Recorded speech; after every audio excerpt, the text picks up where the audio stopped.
Деструктивті діни ағымдардың заңсыз тірлігі әшкереленген соң олар енді жасырын әрекет етуге көшті.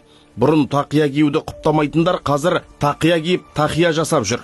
Естімен тіресіп, есер соққа ілесіп, бүтінді бүлдіретіндері жүгінетін тақия дегеніміз не? Тақия тәсілі.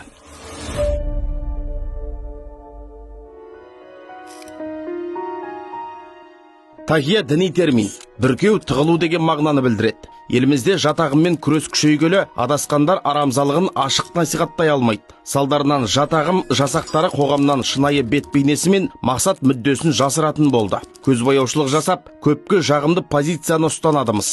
Тілімен тәубеге келген болып, теріс ниеттерін астыртын жүзеге асырады. Бұл қып-қызыл пәле қуғандардың межеге жету үшін пайдаланатын тактикасы. Әдемі сөзбен көзді байлап, әуезді уәдемен арбап, буынсыз жерге пышақ ұрып, қисынсыз жерге қолын сұғады. Діни экстремистік ағымдардың сабан астынан су жүгіртетін құйтырқы ойындарын қарапайым халық біле бермейді. Олар мақсатына жету жолында түрлі амал айлаға жүгініп, шынайы бейнесін жасыруды халал санаған. Ал 4 мазхабтың ғұламалары бұндай әрекетті қатаң айыптап, 200-нің әрекетіне балаған. Мүдделі күштердің көсеуіне айналған жатағым ұлт деген ұғымға қарсы. Демек, ұлттық құндылықтарымызда рухани код пен ділімізді тамырынан балталап тастауға әзір. Шариғатқа ұлттық бояуды сіңіре алмағандар мазхабты да мойындамайды. Қулығына құрық бойламайтын деструктивті діни ағымдар қазір қайырымдылықтың қалтарысында да талай қылмысты жасап жатыр.